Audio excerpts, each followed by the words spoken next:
नमस्कार, मेरा नाम अनुराग गोपाल राठौर है और आप देख रहे हैं मध्य प्रदेश हॉर्स क्लब की सीरीज खोज अश्व खजाने की का एक और अनोखा एपिसोड। आज हम आए हैं हमारे बड़े भाई मोहम्मद शाहरुख जी के पास, हमारे शहर इंदौर के से सटे एरिया महू में। आज हम जानेंगे इनके घोड़े के बारे में, इनकी शुरुआत के बारे में, इनके जानवरों के बारे में जानेंगे और अभी हमारे एरिया के फेमस घोड़े के बारे में आपको बताएंगे। तो आइए बात करते हैं इनसे इनके पूरे सफर के बारे में। नमस्कार सर। नमस्कार जी। पहले आप अपना परिचय दे दें थोड़ा सा हमारे जानने वालों को। अनुराग जी, सबसे पहले तो आपका मेरे यहाँ पर आने के लिए, आपका कीमती समय देने के लिए बहुत बहुत शुक्रिया। आपका, आपकी सारी टीम का बहुत बहुत धन्यवाद। मेरा नाम मोहम्मद शाहरुख खान है। मैं महू मध्य प्रदेश का निवासी हूँ, जो इंदौर से बिल्कुल सटा हुआ एक आर्मी कैंट है, जी यहीं के मूल निवासी हैं हम। सब आप अपने घोड़ों के बारे में थोड़ा बताएं। जैसे हम लोग आज आप जानते हैं Madhya Pradesh horse club basically घोड़ों की डिटेल्स पूरे एमपी में और एमपी घोड़ों की डिटेल पूरे मध्य भारत अपने जो भारतवर्ष है वहां तक पहुंचाता है। तो किस तरह से शुरुआत हुई, ये शौक कब लगा था, और थोड़ा बताएं हमें अपने घोड़ों के बारे में। शौक ऐसा है कि बचपन से ही शौक था, घोड़ों को देखकर अच्छा लगता था, इच्छा होती थी बैठें चलाएं। फिर महू में काफ़ी बारात के लोगों के पास घोड़े थे, उनसे देखना, उनको देख के थोड़ा अट्रैक्शन आता था। वहाँ बात नहीं बनी तो मैंने फिर एनसीसी ज्वाइन की मध्य प्रदेश की। अच्छा।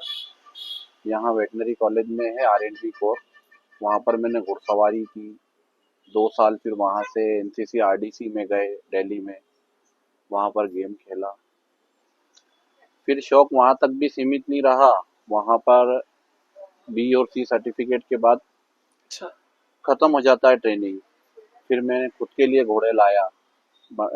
उत्तर प्रदेश में बटेश्वर मेला लगता है, वहां से मैं एक घोड़ी खरीद के लाया था अबलक, 37,000 रुपए की। अच्छा। वहां से मैंने अपने घोड़ों का सफर शुरू किया है। सबसे पहला घोड़ा कौन सा था मालिक जो आप लेके आए थे, आपको याद हो? सबसे पहला एक बच्चा लाया था मैं 12,000 रुपए का, सिमरोल के पास में मेमदी गांव से। एक गणेश जी हैं वहां पर, अच्छा। उनसे मैं 12,000 रुपए का एक बच्चा लाया था छोटा। वहीं उससे से मैंने शुरुआत। शुरुआत की है अपनी। उसके बाद ये जब आप नुकरे घोड़ों में आए, भी तो आपके काफी बड़ा स्टेलियन है, आप घोड़ियां भी पालते हैं, ब्रीडिंग के भी काम करते हैं। जी। सब कितना फर्क आता है? जैसे आपने मुझे पहले बताया आप एक अबलग घोड़ी लेके आए, फिर एक आपका घोड़ा था, फिर अभी स्टेलियंस में, इनमें फर्क कितना आपके हिसाब से इनके रख रखाव में? भैया, जानवर तो सभी एक जैसे होते हैं भाई। जो ये अच्छे खाना खाते हैं वही नॉर्मल खाना खाते हैं, पर ये आपका नजरिया, आपका टेस्ट, आपकी थिंकिंग, आपकी पसंद, उस पे सारी चीजें डिपेंड करती हैं कि भाई आप किस लेवल का एनिमल लेना चाहते हैं, आप किस लेवल पर स्टैंड होना चाहते हैं।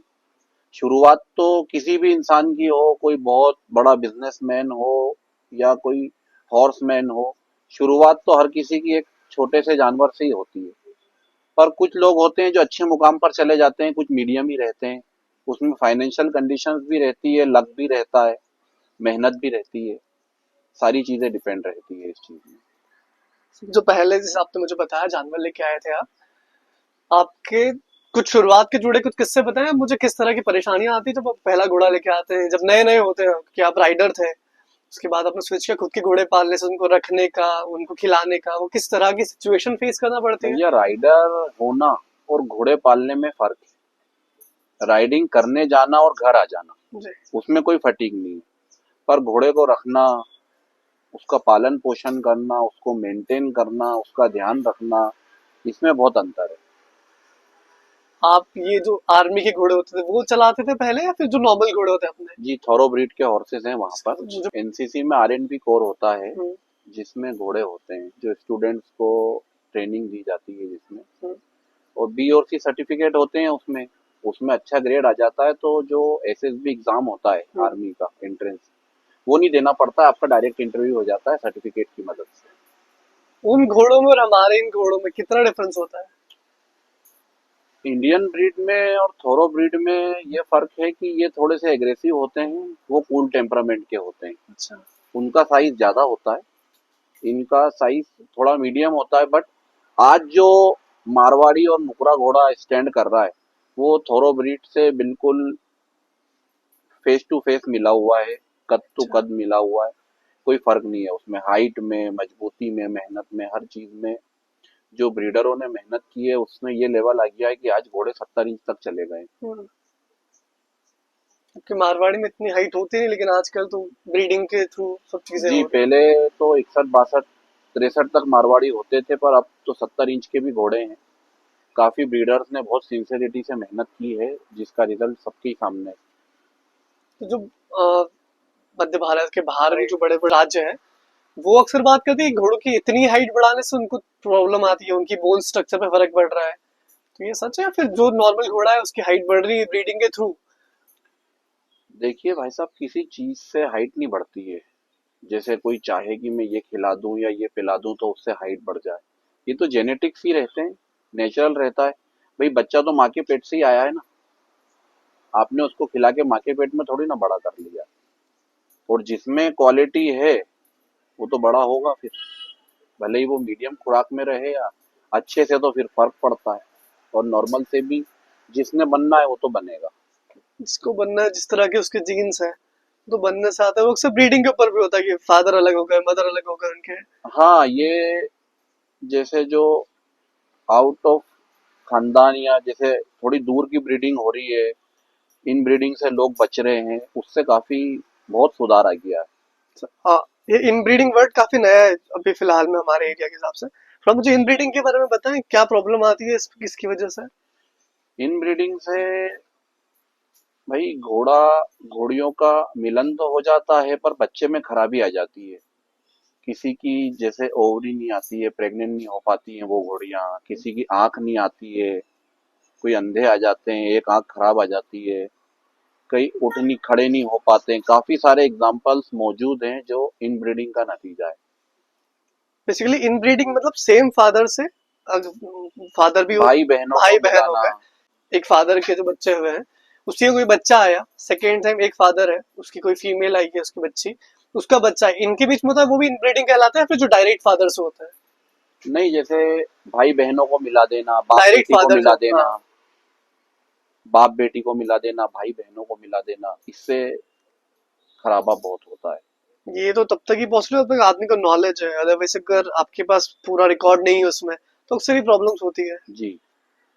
ठीक है साहब, मैं थोड़ा स्टेलियंस के बारे में जानना चाहूंगा, आपका स्टेलियंस है, आप फीमेल्स भी रखते हैं मेल्स भी रखते हैं? मेरे पास कोल्ड है, इसका अच्छा, नाम मुर्तजिल है।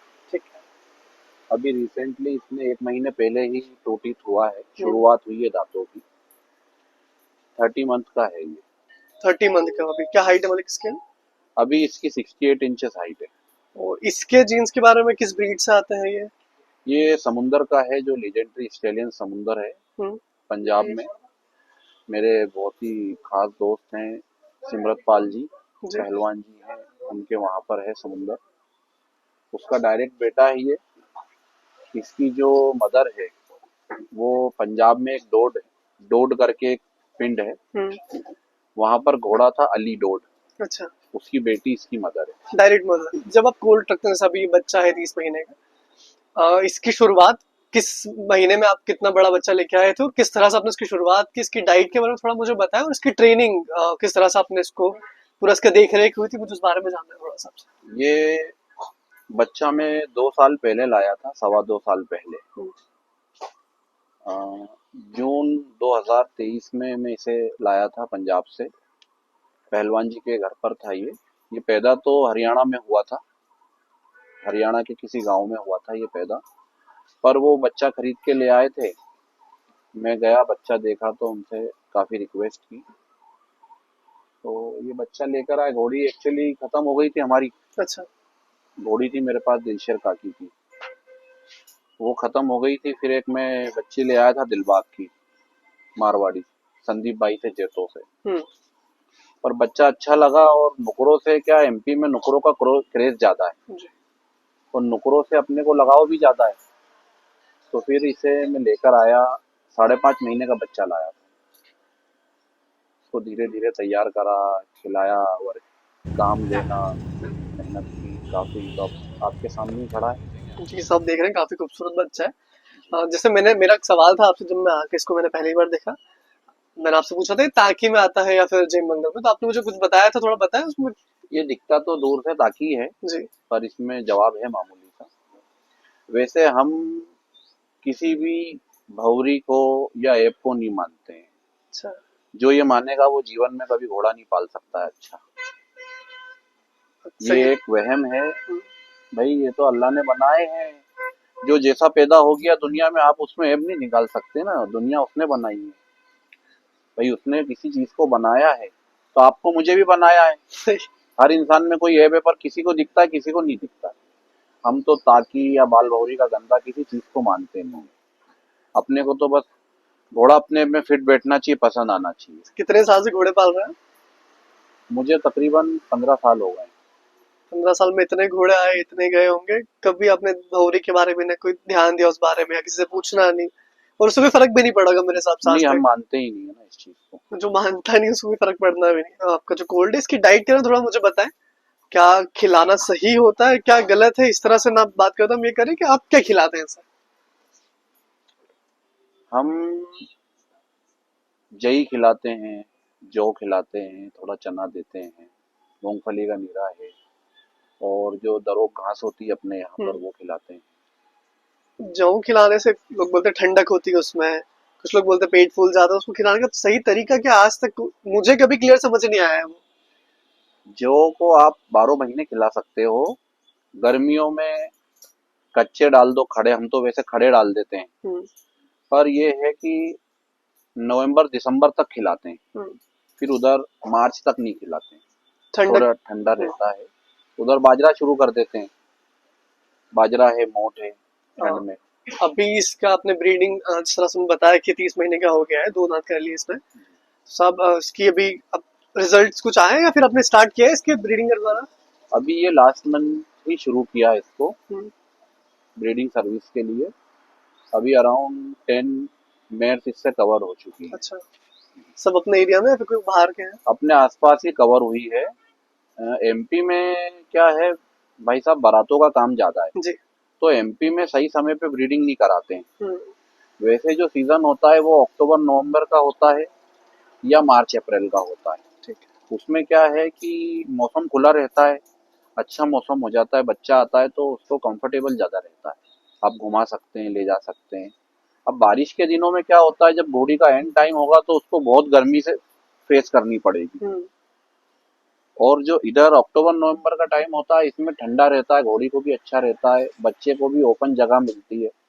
क्योंकि जो उसका ग्रोइंग टाइम है हम्म। वो तो प्रीलिम एज ही है ना। जी। भाई पैदाइश से लेके 6 महीने तक बच्चा अपने आप को बता देता है कि मैं कहाँ जाऊंगा। वो जो देख सकते हैं, जिनके पास निगाह है, वो देख लेते हैं उसको कि ये कहाँ तक जाएगा। एक ये सवाल भी मेरा था आपसे कि जैसे आप बहुत छोटे छोटे बच्चे लेके आते हैं, आपके पास काफी बड़े बड़े घोड़ों का रिकॉर्ड रहा है, जी। क्या देखते हैं आप? कुछ ऐसी कोई खास चीज है कि ये चीज आपको देखना है? बोन्स देखते हैं भाई, फेशियल जेनेटिक्स तो है, माँ बाप तो हर कोई देखता है, लोग सिर्फ बोन्स देखते हैं, किस तरह से उसका स्ट्रक्चर बना हुआ है। तो थोड़ा सा बताएं मुझे, अगर किसी नए इंसान ने घोड़ी पालनी तो क्या चीजें देखनी चाहिए उसको नया घोड़ा लाने के पहले? सबसे पहले तो भाई उसको इंसान देखता है, इसका चेहरा कैसा है, कान कैसे हैं, गर्दन अच्छी है, पुट्ठे हैं, हाथ पैर हैं। बाकी जो जो छुपी हुई चीज है वो है उसकी पेडिग्री है। कि घोड़ा आज ऐसा नहीं है कि बहुत बड़ा घोड़ा ही बहुत अच्छा होता है। हम्म।